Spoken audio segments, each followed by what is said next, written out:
감리교 가족 여러분, 1930년 12월 2일 정동제일교회에서 기독교 조선감리교회로 창립총회를 열면서 시작된 자치시대가 90주년을 맞이했습니다. 남과 북으로 나누어진 미국 감리교회와 달리 하나의 교회로 시작되었고, 미국 교회보다 앞서 여성 안수제도를 채택하고 평신도 지도력을 인정한 것이 우리 한국 감리교회였습니다. 화해와 일치가 돋보인 것이 한국 감리교회의 모습입니다. 교육과 의료, 복지 등 사회 전반에 걸쳐 변화를 이루어 나라 발전의 역할을 다한 것이 우리 감리교회였습니다. 정말 세상의 빛으로 그 역할을 다하는 교회가 우리 감리교회였습니다. 자치 90주년을 맞으며 감리교회 미래를 위한 기도회를 준비하고 있었습니다. 그러나 코로나19의 재확산으로 인해 모임을 가질 수 없게 되어 영상을 준비합니다. 자치시대를 열 수 있었던 배경과 어떤 노력들이 있었는지 이덕주 교수님을 통해서 배우고 양주삼 초대 총리사의 권면 내용을 함께 읽으며 기도하는 시간을 가졌으면 좋겠습니다. 화해와 일치로 시작된 한국 감리교회입니다. 그 어떤 법과 전통보다 교회를 교회답게 하라는 주님의 명령 앞에서 신앙을 회복하고 세상의 빛으로 다시 서는 감리교회를 위해 기도해 주십시오. 목회자들에게는 목회하는 즐거움을 주고 평신도들에게는 감리교인인 것이 자랑스럽게 느껴지는 기독교 대한감리의 34회 총회가 되도록 최선을 다하겠습니다. 자치 100주년을 위해 새롭고 힘찬 발걸음을 함께 내딛기를 원합니다. 지나온 90년 어려움도 있었지만 하나님의 함께 하심을 경험하는 축복의 시간이었음을 고백하며 여기까지 이끄신 에벤에셀의 하나님을 찬양합니다. 다가올 10년 자치 100주년에는 여호와 이레를 고백하며 함께 찬양하는 날을 기대합니다. 감사합니다. 안녕하십니까. 3년 전에 감리교 신학대학 교수로 은퇴한 이덕주 목사입니다. 오늘 제가 여러분들 앞에 선 것은 한국교회사를 공부한 사람으로서 우리 감리교단이 남북으로 갈라져서 130년 전에 이제 한국의 선교를 시작했지만 1930년 12월 2일 남북 감리교 합동 총회를 열고 기독교 조선 감리회를 조직한 그 역사적인 창립 총회의 90주년을 기념으로 해서 또 마침 우리 감리교회가 그동안의 내홍과 갈등을 겪으면서 참 혼란스러웠던 한 12년의 시간을 지내고 나서 이제 새 감독 회장님을 모시고 또 새 선출된 감독님들을 모시고 또 새롭게 출발하는 이 시점에 90주년을 맞이하는 우리 한국 감리교회 자치 그 의미가 뭘까? 그걸 한번 좀 생각을 해봤습니다. 저는 그래서 제목을 다시 근본으로, 영어로 하면 레 아드 폰테스 이렇게 표현할 수가 있겠죠. 종교개혁의 기치가 아드 폰테스인 건 잘 압니다. 근본으로 돌아가자, 말씀으로 돌아가자. 그렇게 해서 종교개혁이 이루어졌는데 이제 오히려 지금 우리 한국뿐만 아니라 전 세계 기독교에게 던져지는 질문은 다시 종교개혁으로, 그래서 다시 근본으로 돌아가는 그런 개혁의 쇄신의 운동이 이루어져야 되지 않겠는가 하는 그런 분위기가 조성이 되고 있는 것 같습니다. 그래서 거기에 맞춰서 한번 한국 감리교회 자치 90주년의 의미를 다시 근본으로라고 제목을 잡아봤고요. 영어로는 샬롬 비아 메타노이아 이렇게 한번 잡아봤습니다. 이 얘기는 샬롬은 평화죠. 그동안 갈등과 분쟁, 수없이 많은 다툼으로 인해서 서로 상처 있고 그리고 어떻게 보면 만신창이 된 한국교회 현실을 보면서 이제 다시 평화를, 다시 화합을, 다시 용서를, 그런 평화의 세계로 우리가 나가야 되지 않겠는가. 그러기 위해서는 먼저 필요한 것이 메타노이아, 회개라는 말이죠. 메타노이아라는 말의 뜻은 방향전환이란 뜻이죠. 마음을 바꾸고 몸의 자세를 바꿔서 근본으로 다시 돌아가는, 그것이 바로 회개죠. 그런 의미에서 오늘 이 시간에 한국 감리교회 자치 90주년을 다시 근본으로 돌아가서 평화를 목표로 우리가 오늘 해야 할 일이 무엇일까, 그 과제를 생각해 보려고 합니다. 우리가 잘 아는 대로 1930년 12월에 남북 감리교회 합동이 이루어집니다. 그리고 총회에서 양주삼 목사님이 제1대 총리사, 지금의 감독님이겠죠, 선출되시죠. 이 총회의 역사적인 의미를 많은 사람들이 이렇게 5가지로 정리를 합니다. 첫째는 미국 교회보다 오히려 앞선 남북 합동을 이뤄냈다. 그러니까 미국 감리교회가 흑인 노예 문제로 남북으로 갈라진 상태에서 한국 선교를 시작했기 때문에 한국에 들어온 감리교 선교사님들은 미감리회, 북감리교죠. 그리고 남감리회 따로따로 별개로 교회도 세우고 연회도 조직하고 그렇게 선교를 시작을 했습니다. 그러다가 이제 40년 지난 다음에 선교지인 한국에서 먼저 남북감리교회 통합운동이 일어나죠. 그렇게 해서 미국 감리교회가 남북이 다시 합동이 된 것은 이제 1939년의 일이니까 오히려 미국 교회보다 9년 앞서서 한국의 감리교회가 남북 합동을 이뤄냈다. 두 번째는 여성 안수 제도를, 그때 당시 굉장히 혁신적인, 혁명적인 그런 제도였습니다. 미국 교회도 아직은 여성 목사가 배출되지 않은 그 시절에 한국 감리교회는 여성 안수제를 채택을 해서 1931년, 비록 한국에서 사역하시던 여자 선교사님들이지만 14분의 여성 목사가 한국교회에서 배출될 수 있었죠.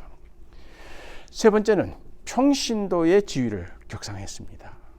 그렇게 해서 모든 의회의 구성원이 목사와 평신도가 동수로 조직이 될 수 있도록, 그래서 평신도의 지도력을 일찍이 확보한 그런 제도를 채택했다. 그 다음에 이제 이건 논란이 많이 있었습니다.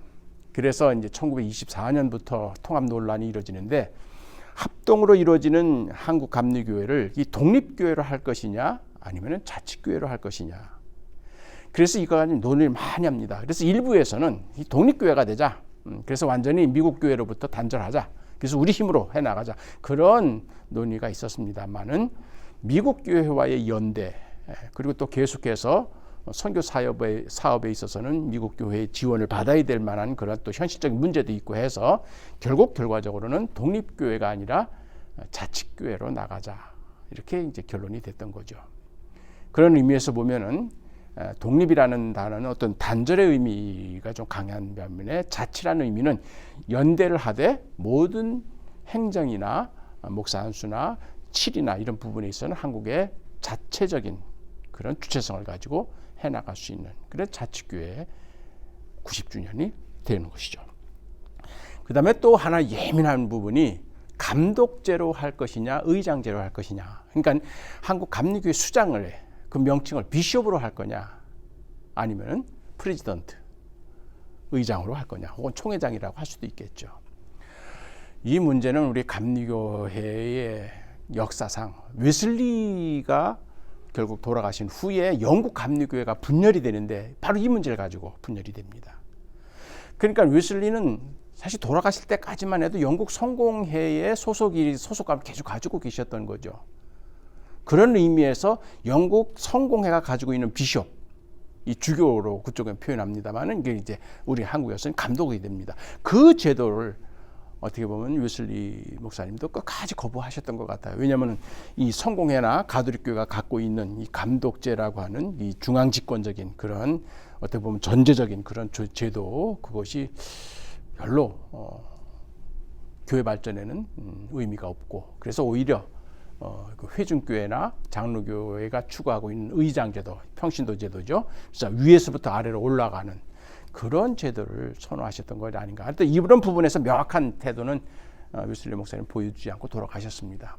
그렇게 해서 이제 영국 감리교회는 결국 돌아가신 10년 사이에 이 문제를 가지고 논란을 벌이기 시작했고, 결국은 이제 웨슬리 감리교회와 그 다음에 뉴 커넥션 감리교회로 분열이 되는, 미국 감리교도 마찬가지입니다. 1784년에 미국 감리교회 최초 연회를 조직을 했는데, 그때도 비숍을 세울 건가 아니면은 프리지던트 의장을 세울 건가, 이거 가지고 또 논란을 많이 하게 되는 거죠. 그래서 그때 이제 타협이 된 게 제너럴 슈퍼인텐던트라는 제도였습니다. 미국 감리교회는 나중에 이제 비숍으로 바뀌게 됐습니다만은, 그런 부분에서 보면은 비숍이라고 하는 제도와 프리지던트라고 하는 그 제도는 이 교회의 모든 체제와 조직을 어떤 형태로 할 건가, 그러니까는 위에서부터 아래로 올라가는 그런 걸 할 건가, 아니면 아래에서 위로 올라가는 그런 형태로 할 건가, 이것이 절충된 것이 그래서 총리사제도로 저는 봅니다. 그래서 제너럴 슈퍼인텐던트라는 단어를 쓰게 돼서 양주삼 목사님이 제1대 총리사로 되시는 거죠. 그러니까 일반 슈퍼인텐던트는 감리사입니다. 그 위에 제너럴이라는 단어를 쓰면서 이제 감독의 기능을 하면서도 회중들이 투표해서 뽑을 수 있는 그런 의장 제도를 가미한, 그러니까 결과적으로 1930년에 일어났던 남북 감리교 합동과 기독교 조선감리의 창설은 타협과 조정의 결과물이었습니다. 서로 상반된 독립교회로 할 거냐, 예속교회로 할 거냐, 감독제로 할 거냐, 의정제도로 할 거냐, 이런 서로 상반된 양극을 지향하고 서로 타협하고 절충하는, 그래서 제3의 방안을 찾아낸 것이 결국 총리사제도요, 자치교회라고 이렇게 얘기할 수가 있습니다. 저는 그런 의미에서 한국교회 자치 90년의 의미가 오늘 이 시점에서 서로 의견이 다른 양극, 어떻게 보면은 다 의미가 있죠. 하나는 옳고 하나 그런 게 아닙니다. 그러나 서로 상반된 이런 주장들을 같이 교회를 사랑하는 마음을 가지고 토론하고 협의했을 때 제3의 화합의 방안들이 나올 수 있지 않을까. 저는 그래서 1930년 한국 감리교회 자치 90년의 의미를 오늘날 우리에게도 중요한 메시지를 준다 생각을 합니다. 그 다음에 이제 역사학자들이 보는 자치 감리교회가 어떻게 해서 가능했을까, 이 부분을 이제 역사학자들은 그렇게 표현합니다. 일차적으로 남북 감리교회, 그러니까 남감리교회가 북감리교회가 한 10년 차이를 두고 한국에 들어와서 선교를 하죠. 그래서 북감리교회가 먼저 들어와서 터를 잡고, 그 다음에 이제 남감리교회 10년 후에 들어와서 이제 같이 협력을 하는데, 초창기부터 협력 관계가 이루어졌습니다. 그러니까 본국 교회는 서로 나눠져 있었지만 이제 선교지인 한국에서는 남북 감리교회 선교사들이 같이 협력하는 그런 모습을 보여줬는데, 구체적으로 남북 합동이 논의가 된 게 1924년에 그때 이제 한국교회가 전체적으로 침체가 돼 있었습니다. 그러다 보니까 북감리교회 연회도 남감리교회 연회도 진흥방침위원회라는 걸 조직을 합니다. 교회가 다시 부흥해야 되겠다. 그래서 진흥방침위원회가 북감리교회도 조직되고 남감리교회 조직이 되었을 때 이것을 합동해서 그럼 같이 한번 논의해보자. 그래서 1924년에 남북감리교 합동 진흥방침위원회가 모이게 되는데, 여기에서 선교사역에서 협동뿐만 아니라 궁극적으로 이게 미국의 흑인 제도 때문에, 흑인 노예 제도 때문에 이게 갈라진 교회지 교리가 달라진 건 아니거든요. 그런 의미에서는 이제 남북감리교회가 선교지인 한국에서도 합동해야 되지 않겠느냐. 그렇게 해서 24년도에 바로 남북감리교 합동운동이 시작이 됩니다. 그렇게 해서 한국에 와서 사역하고 있는 선교사들도, 또 남감리교회나 북감리교회 소속되는 한국교회 지도자들도 합동에 반대하는 의견이 하나도 없었어요. 그래, 하자. 그렇게 해서 그 결의를 합니다. 그리고 이제 본국교회 총회 승인을 요청하는 거죠. 그래서 25년에 북감리교회 총회가 먼저 인정을 해줬습니다. 근데 남감리교회에서는 조금 늦췄어요. 그래서 남감리교회에서는 1930년에 돼서야 그걸 허락을 합니다. 그래서 1930년 가을이 되면은 이제 미국에 있는 감리교 감독들이 서울로 들어와서 또 한국에 있는 또 남북 감리교회 지도자들, 선교사 대표, 그다음 한국 목회자 대표 합동정권위원회가 구성이 돼서 그래서 한 3개월 동안 집중적으로 합동에 대한 논의를 하고 결과적으로 이제 12월에 합동총회가 이루어지는 거죠. 그 1924년이 이게 왜 중요하냐? 저는 이게 3.1운동 5주년 되는 해입니다. 그러니까 3.1운동을 거치면서 한국 민족뿐만 아니라 교회도 인디펜던트, 독립이라고 하는 의식이 굉장히 강화가 됩니다. 그래서 교회에서는 이게 선교사들의 의지하고 선교사들의 관리를 받는 그런 교회가 아니라 이제는 자주적이고 자치적인 그런 교회를, 그런 3.1운동의 독립정신이 또 3.1운동 때 기독교 지도자들이 그때 특히 우리 감리교 목회자들이나 평신들이 얼마나 적극적으로 참여했습니까? 그러다 보니까 3.1운동에서 받은 그 독립운동 정신, 그것이 결국 자치운동 그리고 합동운동의 기반이 되었다, 이렇게 보는 거죠. 또 그게 가능했던 또 다른 요인은 1897년에 난감리회가 한국에 들어와서 선교 활동을 하는데 그때부터 한 20년 사이에 집중적으로 남북감리교 합동, 연합운동이 이루어집니다. 전 결정적인 게 이제 1907년부터 그때 이제 대붕운동이 일어났던 그 시기에 남감리회와 북감리회가 목회자 양성소를 함께 시작한 거죠. 그게 이제 협성신학교죠. 그래서 그때부터 비록 소속은 북감리교, 남감리교 다르지만 신학교에 와서는 같은 클래스에서 같이 공부하는 겁니다. 그렇게 해서 그때부터 한 20년 동안 계속 같은 신학교에서 공부했던 이 목회자들이 이제 현장에 나가서 목회하다 보니까 이분들이 같은 감리교 정서를 가지고 남북 그 교단, 교파주의를 초월할 수 있는, 그렇게 해서 이 남북 합동 신학 교육을 했다는 게 굉장히 중요한 의미를 가지고 있는 겁니다. 그런데 이제 그때 당시에 그런 남북 감리교 합동이 가능했던 것이 유명한 1903년 원산 부흥운동부터 1907년 평양 부흥운동에 이르는 초기 부흥운동 과정을 겪으면서 이게 교파주의, 이게 이거 결국은 교리나 교파를 초월하는 것이 오순절 성령 체험이라고 깨닫게 됩니다. 그러면서 성령의 역사를 경험한 교회 지도자들이 이제는 나는 장로교, 나는 감리교, 나는 침례교, 나는 구세군, 이런 교파를 떠나서 함께 같은, 그래서 연합하고 합동하는 그런 분위기가 형성이 된 것이 초기 부흥운동이었죠. 제가 왜 이런 말씀을 드리느냐면은 결국 1930년에 이루어진 한국 감리교의 자치운동의 그 뿌리를 거슬러 올라가다 보면은 1903년 원산 부흥운동에서 찾아야 된다. 저는 그렇게 보는 겁니다. 그래서 원산 부흥운동의 주역은 여러분도 잘 아는 대로 로버트 하디 아닙니까? 저분은 카나다에서 토론토 의과대학 졸업을 하시고 한국에 오셔서 한 6년 동안은 독립선교사로 활동을 하시다가 1898년부터 남감리교 선교사로 활동을 하셨습니다. 그리고 원산 지역에서 사역을 하시던 중 잘 아는 원산부흥운동을 경험하시고, 그러면서 공개적인 자복, 그다음 회개운동, 영적 각성운동의 주역이 되셨던 거죠. 그래서 이분이 결국 1907년까지 그런 부흥운동의 주역이 되셨는데 1907년에 이분이 협성신학교 교수가 됩니다. 그래서 1935년 은퇴하실 때까지 오히려 부흥운동의 그 짧은 기간보다 30년에 가까운 그 시기에 이분은 신학교육에, 협성신학교, 그다음 거기에 몸담고 신학교 교수로, 신학교 교장으로 사역을 하시는 거죠. 당연히 이분은 1930년 12월 합동총회에 참석을 하십니다. 그러면서 그때가 이제 은퇴 5년 앞두고죠.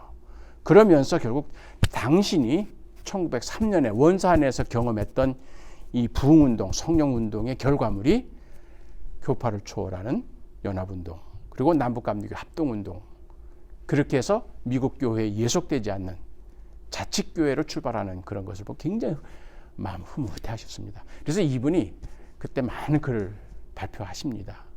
그러면서 당신 입으로 직접 자치교회가 부흥운동의 결과물이라 이렇게 표현은 하시지 않지만 이제 한국 감리교의 역사를 여러 번 이제 정리하실 기회가 있는데 항상 1930년에 남북감리교 합동이 가능했던 그 역사적인 뿌리를 찾고 보면은 결국 원산 부흥운동이었다 이렇게 표현을 하십니다. 저는 그래서 오늘 이 시간에 자치교회 90주년을 맞이하면서 하디 선교사님이 썼던 두 편의 논문이 있습니다. 그 논문의 내용을 여러분과 함께 나누면서 제 강의 내용을 정리할까 합니다.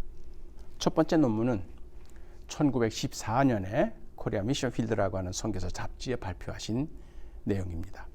물론 1903년 당시에도 미국 본부에 보낸 선교 보고에서 원산 부흥운동에 대한 내용을 자세하게 설명을 하셨습니다. 근데 이제 1914년 이제 일제 강점 하에 식민 통치를 받는 그 시기가 들어간 거죠. 다시 교회가 침체되기 시작합니다. 그때 이분은 다시 한번 원산 부흥운동에 대한 당신의 경험을 선교사들과 공유하기 위하여 논문을 발표하는데 그 논문의 제목이 God's Touch in the Great Revival 그렇게 쓰십니다. 왜 이 양반이 터치라는 말을 썼을까? 이 터치라고 하는 단어는 만진다고 하는 단어는 성경에서는 하나님의 긍휼하심, 자비하심의 표현입니다. 이 때리는 게 아니에요. 하나님 만져주신다는 얘기예요. 이 만져주심은 진짜 버림받은 어떻게 보면 믿음도 없이 끌려온 앞을 못 보는 시각장애인이나 한센병 환자나 버림받은 그래서 이미 시차가 되어 죽은 야이로의 딸 그런 아주 참한 현실에 빠져있는 그런 죄인들을 보았을 때 버려진 사람 보았을 때 예수님이 가서 만져주신다는 표현을 써요. 그게 바로 터치입니다. 그러니까 하디 선교사님이 원산 부흥운동에 대한 당신의 경험을 10년 후에 다시 기록하면서 제목을 하나님의 만져주심이라고 표현했다. 얘기는 뭐냐면 이건 하나님의 은총이었다. 내가 선교사로 이 땅에 와가지고 참 완전히 밑바닥에 떨어져 있는 그 상황에서 주님이 나를 만져주셨기 때문에 그 부흥운동은 시작됐다. 저는 오늘 한국 교회에 필요한 것이 그래 하나님의 만져주심이 아닌가 이렇게 생각이 됩니다. 처절한 좌절과 무기력을 느꼈을 때 슬며시 다시 오셔서 껴안아 주시고 쓰다마 주시고 터치해 주시는 그래서 저는 이 논문을 읽으면서 하디 선교사의 어떤 진솔한 신앙 고백을 읽게 되었습니다. 자, 그럼 이렇게 시작합니다. 한국교회 부흥은 기도와 하나님의 말씀 공부에서 비롯되었다. 한국의 북동부 해안에서 사역하던 장로교와 감리교 소속의 신실한 두 여성이 함께 사역하고 있던 선교사들에게 성령이 임하시기를 기도해 왔다. 뭐 잘 아는 내용입니다. 어떤 부흥은 평양도 그렇고 원산도 그렇고 부흥운동은 기도와 말씀으로 시작이 됐다는 얘기죠. 그때 당시에 한국은 굉장히 힘들었습니다. 정치적으로, 경제적으로, 또 교회도 종교적으로 완전히 침체된 상황에서 그런 상황에서 기도하는 여성 두 선교사가 있었다는 얘기죠. 캐나다 장로회 맥컬리라고 하는 여자 선교사와 난감리교회 캐롤이라고 하는 여자 선교사입니다. 두 여자 선교사가 결국은 아무리 둘러봐도 경제적으로, 정치적으로, 종교적으로 침체된 이 상황에서 결국 이걸 타개할 수 있는 방법이 뭘까 했을 때 그들은 기도하기를 시작한 거죠. 두 사람의 기도면 충분한 것 같아요. 마음을 맞춘, 뜻을 맞춘 그 기도의 내용은 딱 하나입니다. 성령이 임하시기를. 교회를 부흥시킬 수 있는 방안, 계획, 그걸 구한 게 아니라 성령이 임하시기를. 그곳에서 다시 교회가 시작되기 때문에 1903년 여름 하나님께서 이들의 기도에 응답하시어 얼마 되지 않은 선교사들이 모여 일주일간 예정으로 성경 공부를 하게 되었다. 그리고 한 선교사가 기도회 중에 3번 말씀을 전해달라는 부탁을 받았다. 매년 여름이면은 원산에는 한국뿐만 아니라 중국이나 일본에서도 선교사들이 몰려옵니다. 왜냐하면 여름 휴양지, 명사십리 그 해수욕장에 선교사 휴양터가 있었거든요. 그래서 8월 달은 휴양 기간입니다. 막 그렇게 해서 이제 원산에도 서울에서 또 중국에서 온 선교사도 참여합니다. 그리고 원산에서 사역했던 선교사들이 모여서 이제 원래는 해수욕하고 쉬려고 그랬는데 두 선교사가 1년 동안 기도를 했잖아요. 성령님 임하시기를. 그렇게 해서 모였던 선교사들이 휴양보다 더 중요한 것이 말씀 공부다, 기도다. 그래서 일주일간 예정으로 사경회, 선교사 사경회가 시작이 된 거죠. 그리고 나서 최고 고참인 하디 선교사에게 선교 공부 인도를 부탁한 겁니다. 그러니까 이 기도회 모임은 하디 선교사가 조직한 것도 아니고 그가 초청한 것도 아니고 여자 선교사들이 시작했던 기도 모임에 하디가 참여한 거예요. 어떻게 보면 올더스 게이트 그 모라비안 교도들의 모임에 참여할 때 웨슬리는 대단히 내키지 않는 발걸음으로 베리언 윌링리라는 단어를 썼는데 하디가 그랬는지도 모릅니다. 그 1년 전에 하디의 선교복을 보면 굉장히 좌절했거든요. 한계를 느끼고. 그러면서 아무리 노력을 해도 교회가 부흥이 안 되니까. 그래서 여기 한 선교사가 말씀 전해달라는 부탁을 받아서 이 한 선교사 바로 하디입니다. 하디를 그렇게 자기가 제3자로 표현한 거죠. 하나님께서 그를 요한복음 14장 12절, 14절, 15장, 7절, 16장, 23, 24절 말씀으로 인도하셨는데 이는 응답받는 기도의 3가지 핵심 요소를 지적하는 것으로 곧 그리스도를 믿음과 그리스도 안에 거함 그리고 오순절 체험이었다. 요한복음 14장, 15장, 16장은 소위 말하는 예수님의 마지막 캐리그마죠. 고백. 그래서 최후의 만찬 제자들을 모아놓고 최후의 고별 설교처럼 그러니까 아주 복음의 핵심이 그래 거기에서 세 곳 말씀을 이제 읽게 된 거죠. 하디는 주어를 자신으로 쓰지 않았습니다. 하나님께서 나를 말씀으로 이끄셨다. 이런 피동적인 자세, 이게 이제 은혜 받은 자의 모습이겠죠. 그렇게 해서 그 내용의 핵심은 신앙생활의 가장 기본적인 거죠. 그리스도를 믿은, 또 그리스도 안에 거함, 또 보혜사 성령, 이 3가지. 그러나 그는 설교를 준비하면서 이 말씀을 전함에 솔직하지 못하다는 사실을 깨달았다. 왜냐하면 그는 우선 본문 말씀에서 언급하고 있는 믿음이 없었던 때문이고 그리스도 안에 거하는 삶을 살지 못하고 있음을 그 자신뿐만 아니라 그의 설교를 듣는 이들도 알고 있었던 때문이며 수년간 성령 충만의 필요성을 말하기는 했지만 그 자신이 성령 충만을 받아야 한다고 고백하지는 않았던 때문이다.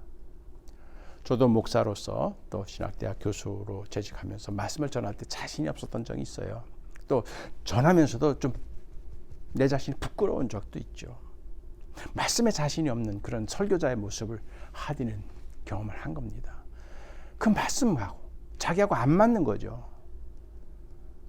그리스도를 믿는 믿음, 그리스도 안에 거함, 성령 충만, 신앙생활 가장 핵심적인 3가지인데 오히려 이 부분에 있어서 하디는 그러지 못했다고 하는.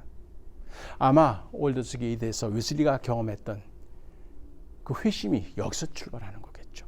나의 부족함을 깨닫고 나의 위선적인 신앙생활의 모습을 인식하는 그것이 회개의 시작인 것이죠. 죄책감이 깊어지면서 평안이 솟구쳤는데 그것은 모든 죄에서 씻김을 받았다는 믿음에서만 얻을 수 있는 것이었다. 그러면서 그리스도 안에 거하며 말씀대로 살겠다는 결심과 성령을 받았다는 확신이 생겼다. 그가 기도의 참석자들에게 방금 체험했던 것을 말하자 그 즉시 다른 사람들도 같은 체험을 하게 되었다. 저는 이 대목을 읽으면서 웨슬리의 올더스 게이트 체험에 그대로 반복을 했구나 하는 걸 느낍니다.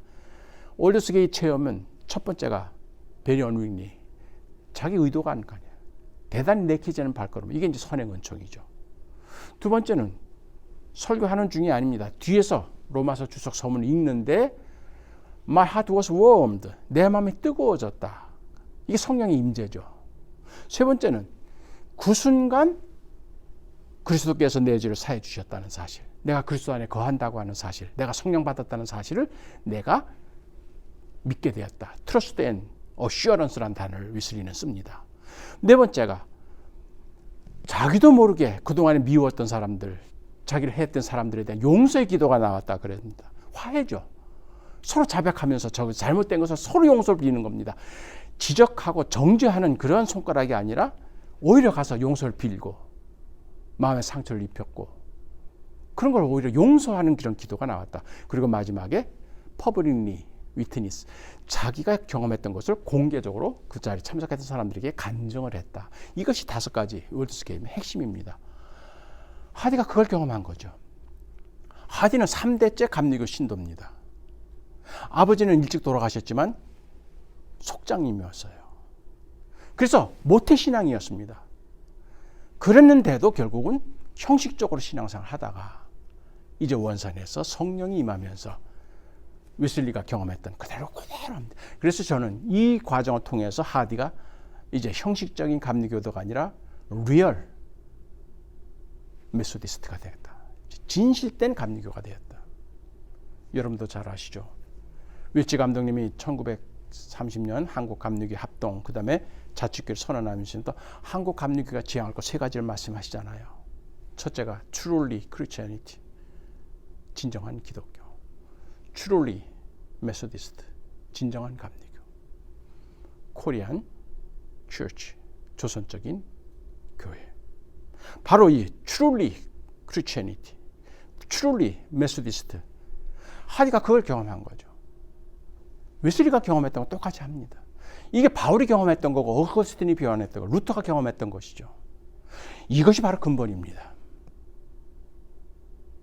하디가 그래서 그걸 경험하고 웨슬리처럼 공개적으로 그때 한 7명 선교사들이 참여했습니다만 했을 때 다른 선교사들도 똑같이 마가의 다락방에서 각자에게 임하셨던 성령이 함께 임했던 것처럼 경험을 하게 된 거죠. 그 다음으로 하나님께서 그에게 시킨 것은 자신의 선교사로서의 생활이 실패했던 원인이 자신의 결정과 믿음 부족 그리고 선교비 유용에서 비롯된 것이었음을 토착교회 교인들 앞에서 고통과 수치로 자백하는 일이었다. 그 다음 주일 그는 수치와 곤혹스러운 얼굴로 등장해서 자기의 교만과 강팍했던 마음, 믿음 없었음을 자백하며 개개인과 회중 전체의 용서를 구하였는데 그때 비로소 거기에 모였던 한국 교인들은 참된 의미에서 죄책과 회개가 어떤 것인지를 목격하였다. 저는 이걸 굉장히 중요하게 합니다. 하디가 한국에 와서 한 일이 여러 가지가 있습니다. 병원도 해왔고요. 그 다음에 교회도 많이 세웠고요. 또 신학교를 해서 많은 제자들을 키워냈고요. 또 50여 권의 저술도 냈습니다. 그 많은 업적이 냈지만 그 많은 업적보다 가장 핵심적인 건 회개가 무엇인지를 한국교회에 보여준 거예요. 회개는 우리가 잘 아는 대로 기독교 구원의 첫 출발입니다. 웨슬리는 회개를 구원의 현관이라 그랬어요. 회개를 통하지 않고는 거듭남이 불가능합니다. 성화, 완전 이건 없어요. 그래서 회개를 통해서라야 기독교의 모든 구원의 과정이 시작되는데 회개가 무엇인지를 몰랐던 거죠. 한국인들은 그동안에.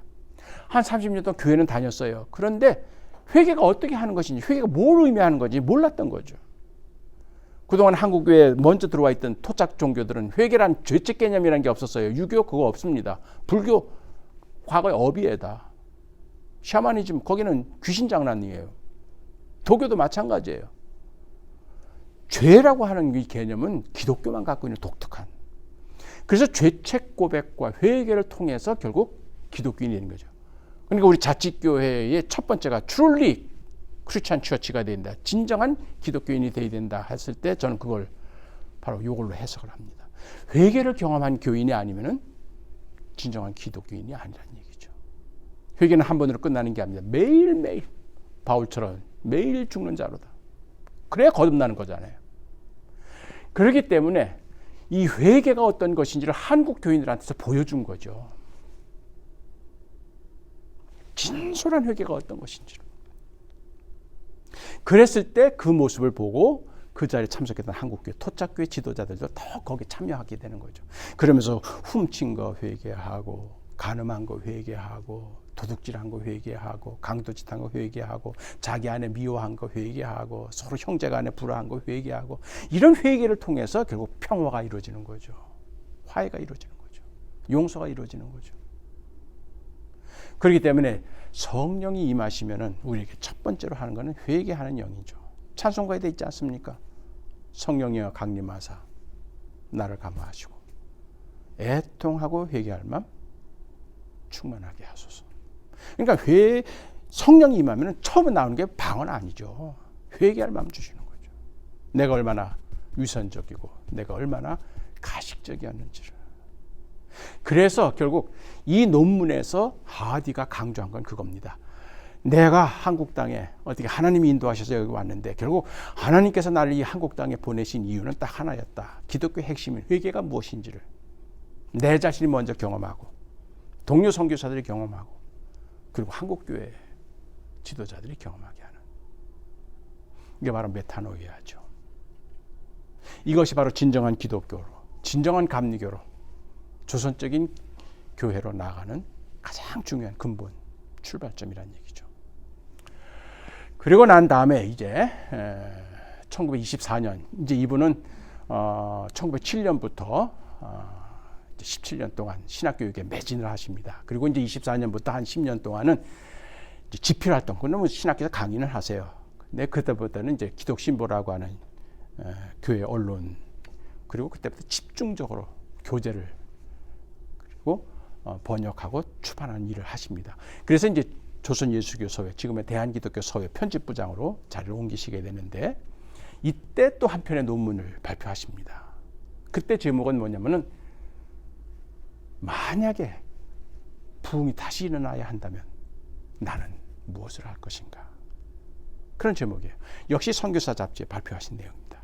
제가 이 논문을 여러분과 같이 한번 읽으면서 오늘 우리 한국감리교회 이제 다시 일어나야 된다면, 다시 빛을 비추려고 한다면 나부터 무엇을 해야 할 것인가 생각하는 그런 시간이 되었으면 좋겠습니다.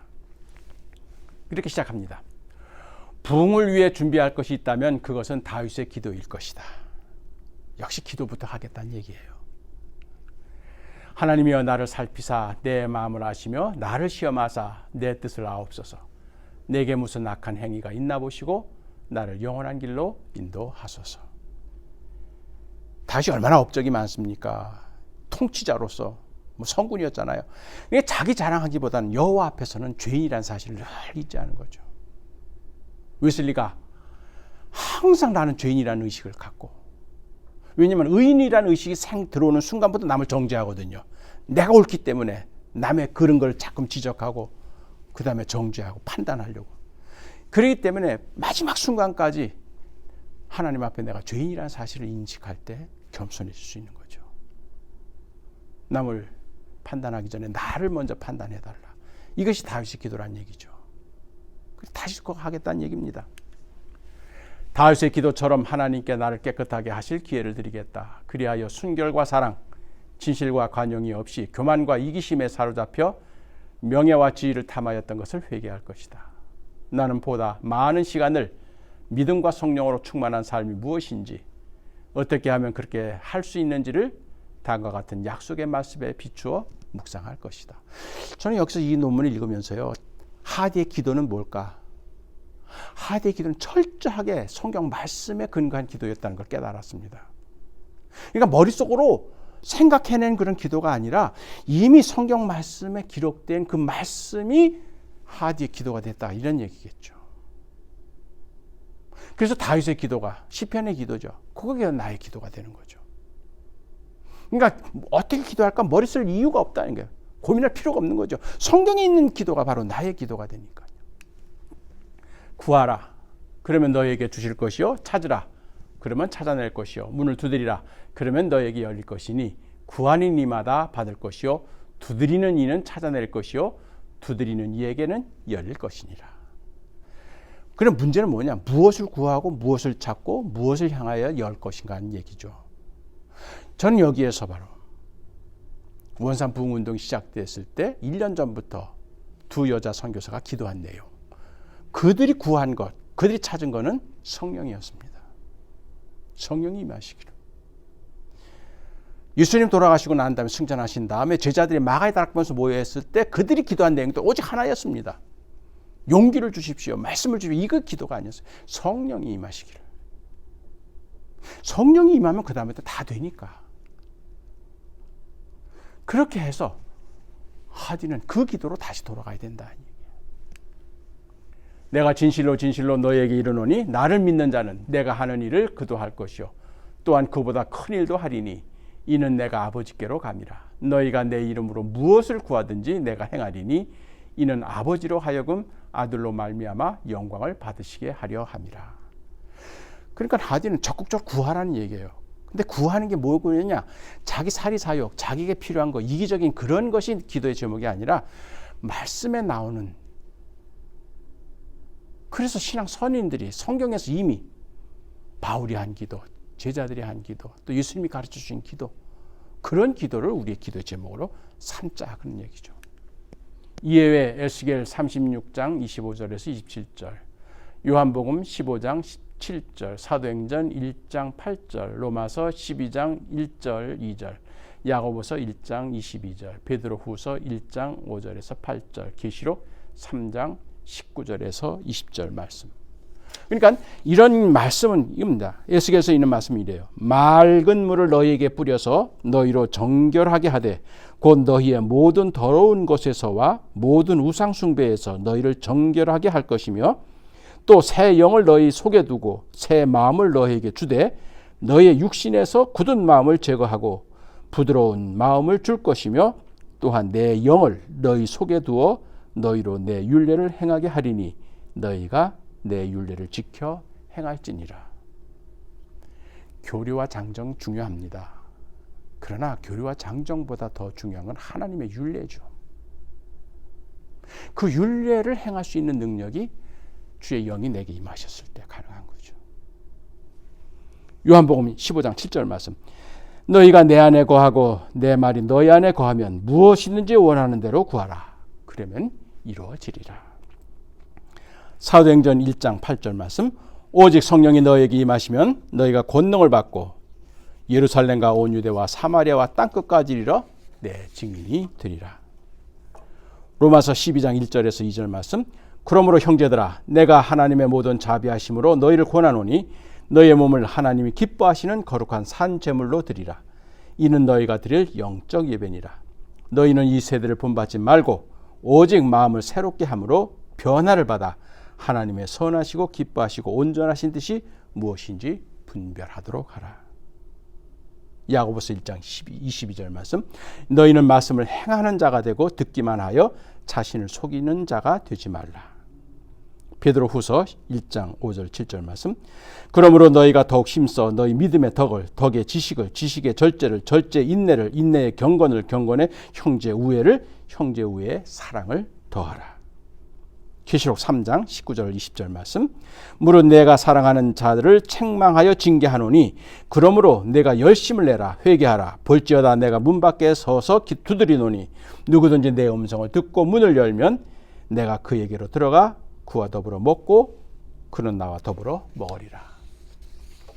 하디 선교사님은 정규신학대학 출신이 아닙니다. 이분은 의과대학 졸업이 끝이에요. 그런데도 이분이 1907년부터 30년 넘게 신학교 교수 그리고 교장으로 사역을 하셨습니다. 누구보다 많은 신학 저수를 냈어요. 특히 이분이 주 전공 분야가 신약 구약이었습니다.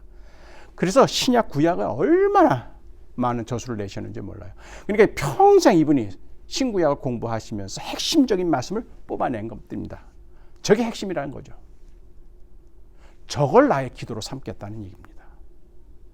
그래서 저 말씀을 읽으면서 주님 이게 나의 기도입니다.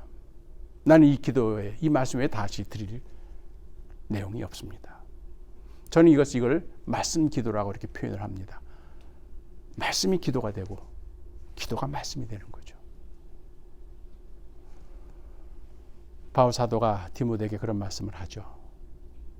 하나님께서 지으신 모든 것이 선함에 감사함으로 받으면 버릴 것이 없나니 하나님의 말씀과 기도로 거룩하여짐이라.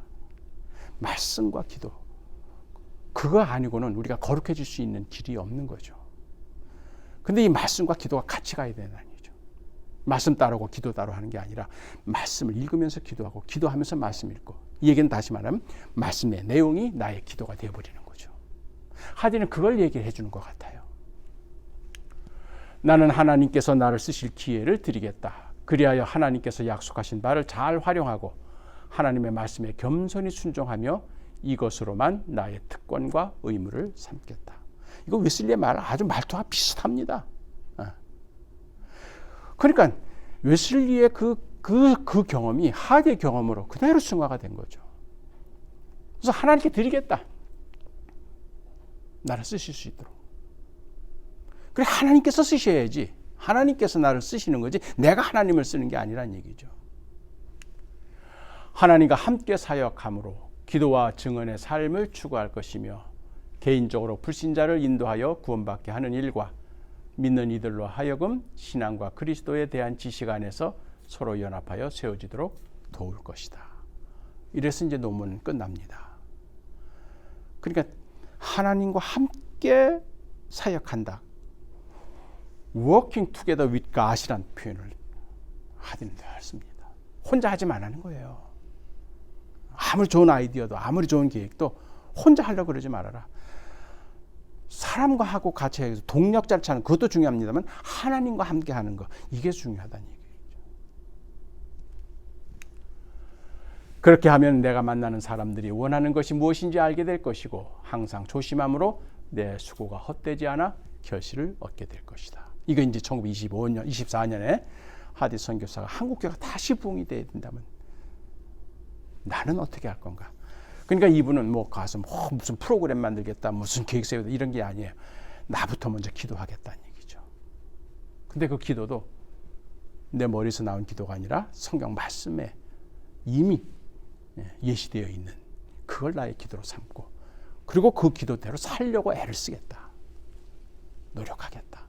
그러면 주변에 있는 사람들이 저 사람이 지금 뭘 목적으로 해서 어떻게 살고 있는지를 알게 될 것이고, 그렇게 되다 보면은 서로 선한 세력들이 함께 모여져 가지고 자그마한 촛불이 거대한 횃불이 되는 것처럼 한국교회도 다시 부흥될 수 있는 그런 기회가 이루어질 것이다. 그것이 이제 하디 선교사의 꿈이었던 거죠. 늘 하디 선교사가 늘 부흥회 집회할 때마다 자주 인용하던 성경 말씀입니다. 스그렛에 나오는 얘기죠. 힘으로도 안 되고 능으로도 안 되고 오직 주의 영으로 되느니라. 제가 이건 덧붙임으로 하나 추가했습니다. 신석구 목사님, 우리가 감리교회가 대표하는 한국 기독교가 대표할 수 있는 독립운동가이고 진짜 올곧은 순교자죠.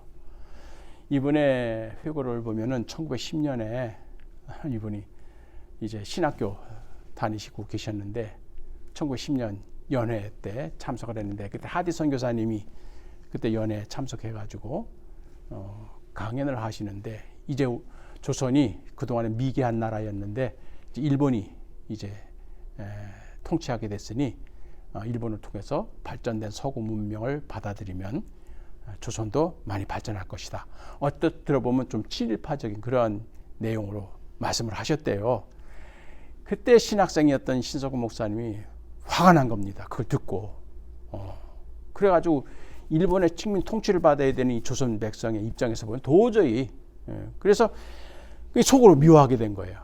그런데 그때부터 신석구 목사님 아무리 기도하려고 해도 기도가 안 나오더래요. 기도가 안 되더라는 거야, 하나님께. 그래 한 사흘쯤 지냈는데 내 마음속에 형제를 미워하는 마음이 있는데 어떻게 네가 기도를 할 수가 있겠느냐. 그래서 신석구 목사님 그걸 깨닫고, 내가 마음속으로 하디 선교사를 미워했더니 하나님이 내 기도를 막아주셨구나. 야, 이거 큰일 났다. 내가 이 미워하는 마음을 가서 용서를 빌어야 되겠다 해가지고 이제 사직동 언덕, 거기에 하디 선교사 사택이 있었습니다. 그래서 사직동 언덕 꼭대기에 올라가가지고 이제 찾은 거예요. 그랬더니 하디 선교 외출하고 없는 거예요. 그러니까 뭐 신석구 목사님이 기꺼운 마음으로 갔겠습니까? 그냥 마지못해 갔던 거죠. 근데 마침 문이 닫힌 거예요. 그래서 아이고 잘 됐다. 하나님 나 할 만큼 했습니다. 그리고 집으로 돌아온 겁니다. 그래 기도했는데 안 되는 거예요. 오히려 뭐라고 음성이 들리면 네가 마음으로 진정으로 화해하려고 했느냐? 억지로 하려고 했느냐? 그래서 다시 한번 통해 자복하고 다음날 다시 올라가서 하디 선교사를 만나가지고 이거 뭐 하디도 모르는 거죠. 신석구 목사님 마음속에만 있는 거니까. 제가 사실 선교사님 말씀을 듣고 제가 선교사님 미워했습니다. 저를 용서해 주십시오. 미움이라고 하는 것은 하나님께 죄가 되는데.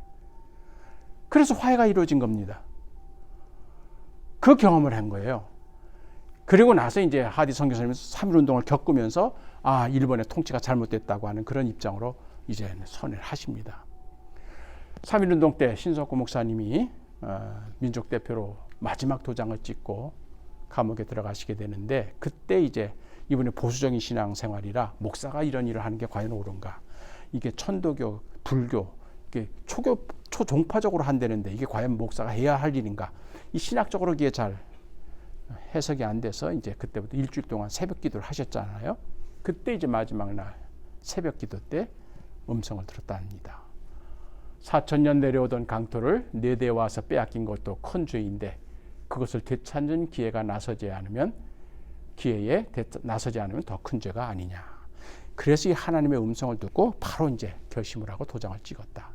그래서 이제 재판정에서도 항상 이 말씀을, 당신은 왜 목사인데 이 일을 참석했으면 하나님의 명령이라, 하나님의 뜻이라.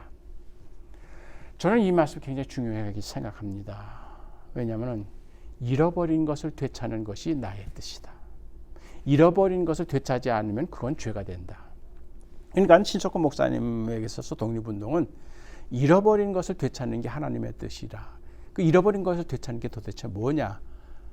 저는 그 대목에서 누가복음 15장에 그 잃어버린 한 마리 양, 잃어버린 드라크마 하나, 또 잃어버린 아들 되찾는 그런 이야기가 나옵니다. 99마리가 있지만 한 마리 잃어버린 걸 되찾기 위해서 얼마나 애를 쓰는지, 목자가 9개의 드라크마가 있지만 그 하나를 되찾기 위해서 얼마나 애를 쓰고 있는지, 또 말 잘 듣는 맏아들이 있지만 집 나간 둘째 아들이 돌아오기를 얼마나 기다리고 있는지, 왜 그렇게 애타게, 왜 그렇게 집착하는가. 저는 이 말씀을 읽으면서 대해서 깨달았어요. 왜? 그게 돌아와야 처음 상태가 회복이 된다는 거예요. 원래 100마리였으니까, 원래 10개였으니까, 원래 두 아들이었으니까 하나만 빠져도 그게 깨지는 거죠. 그게 바로 평화란 얘기죠. 여러분 잘 아는 대로 샬롬이라고 하는 평화라는 단어는 쉘렘이라고 하는 히브리 말에서 이게 연원이 같습니다. 쉘렘이란 뜻이 뭘까요? 온전, 완전, 완벽. 그러니까 샬롬이라고 하는 것은, 평화라고 하는 것은 쉘렘, 모든 것이 다 갖춰져 있는, 빠진 것이 없는 그런 상태를 의미하는 것이겠죠. 그게 평화라는 얘기입니다. 그래서 한 마리 양이 중요한 거고 하나의 운전이 중요한 것이고 둘째 아들이 필요한 것이죠. 우리가 잘 아는 돌아온 탕자에 대한 렘브란트의 그림입니다. 그 아버지는 속만 썩이고 진짜 정반대 길로만 갔던 둘째 아들 잊질 않았던 거죠. 끝까지 기다린 거죠. 그리고 그 아들이 돌아왔을 때 얼마나 기뻐하며, 근데 저 문 뒤에 이제 형이 그걸 좀 맞닥지 않는 그런 눈초리를 지켜보고 있습니다. 저 그림이 결국 지향하는 건 뭐냐? 본래 가족을 회복했다는 얘기입니다. 이게 바로 평화의 회복이죠. 저는 이 그림보다 더 좋아하는 그림이 이 그림입니다. 이거 완성되지는 않았어요. 이건 돼지우리에서 지금 떨어질 때까지 떨어진 겁니다. 완전히 밑바닥까지 추한 모습 다 보여주는 거예요. 다 탕진해버리고. 그런 상황에서 그 아들이 지금 고개를 들고 어딘가를 바라봅니다. 그게 바로 아버지 집인 거죠. 아버지의 집을 다시 바라보는 요 시선의 전환, 이게 메타노이아입니다. 그게 결국 평화로 가는 출발점이 되는 거죠.